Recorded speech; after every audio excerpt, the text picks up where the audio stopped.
Have you ever been so hungry you felt like you could eat anything? Now imagine being one of over 2 million people, stranded in a vast, barren desert with no food in sight.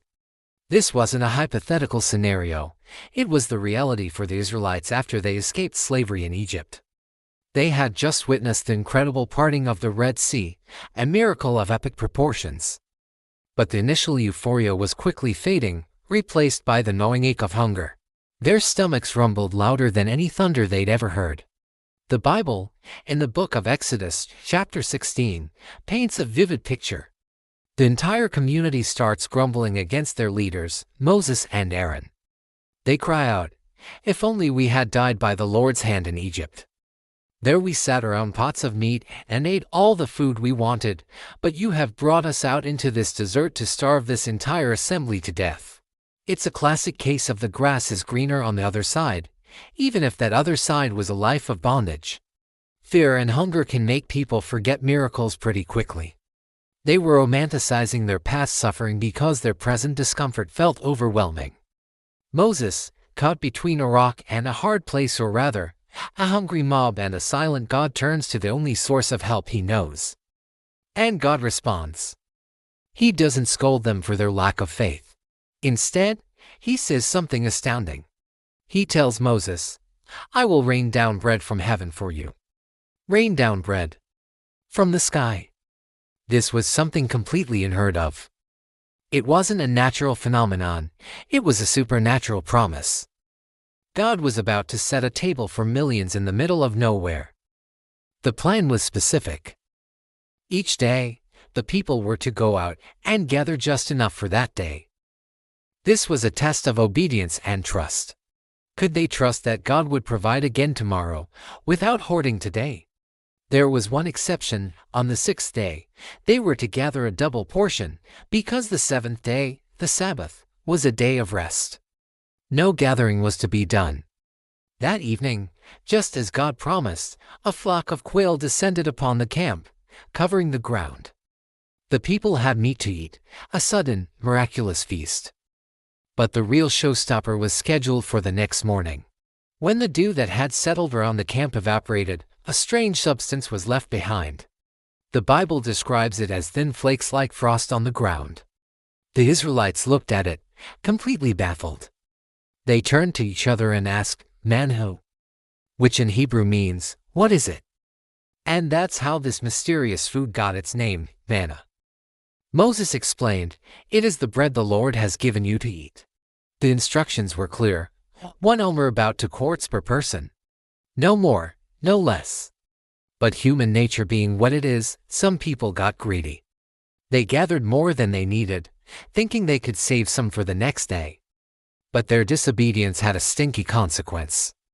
The extra manna they had hoarded bred worms and became foul.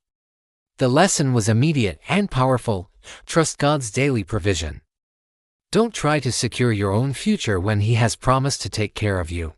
In contrast, when they gathered a double portion on the 6th day as instructed, the manna stayed fresh all through the Sabbath.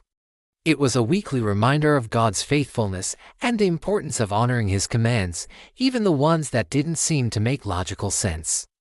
This wasn't just about feeding their bodies, it was a spiritual training ground. Every single day for 40 years, they had to exercise their faith. Wake up, trust God, gather the provision, and rest in His promise for the next day. 40 years. That's over 14,000 mornings of the same miracle. Think about the sheer scale of this operation. Modern scholars estimate that feeding over 2 million people would require approximately 1,500 tons of food per day. That's the equivalent of 30 freight cars full of food, delivered daily, without fail, for decades. There's no logistical explanation for this. No supply chain, no storage facility, no agricultural source. It was a direct, divine intervention that sustained an entire nation.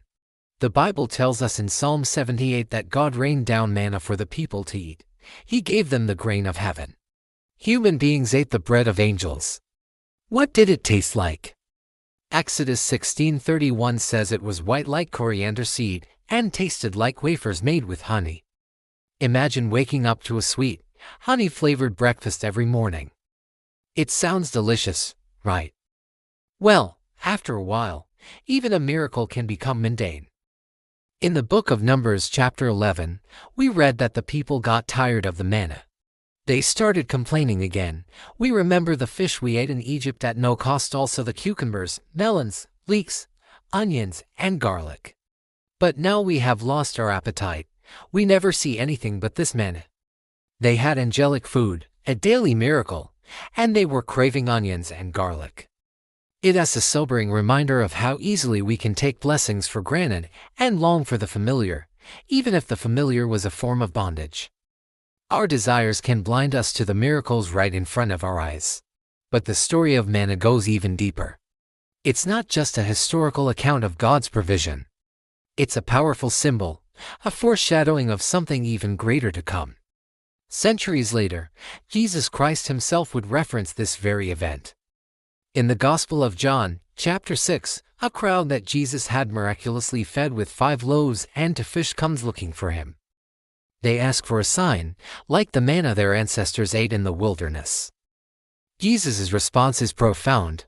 He tells them, "Very truly I tell you, it is not Moses who has given you the bread from heaven, but it is my Father who gives you the true bread from heaven. For the bread of God is the bread that comes down from heaven and gives life to the world." The crowd, still thinking in physical terms, says, "Sir, always give us this bread." And then Jesus makes one of the most significant statements in the entire Bible, "I am the bread of life. Whoever comes to me will never go hungry, and whoever believes in me will never be thirsty." He was explaining that the manna in the desert was a temporary, physical solution for a temporary, physical hunger.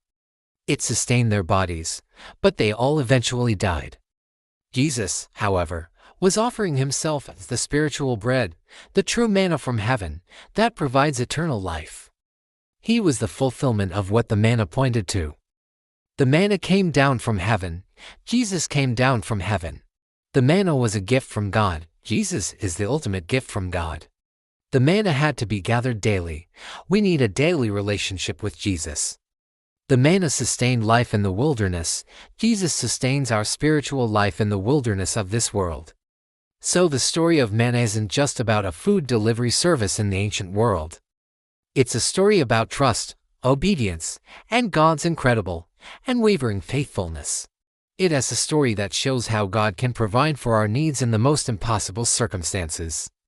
But most importantly, it's a giant signpost pointing directly to Jesus Christ, the true bread of life who satisfies our deepest spiritual hunger forever. The next time you feel like you're in a desert, facing an impossible situation with no resources in sight, remember the story of the manna. Remember the God who can make bread fall from the sky.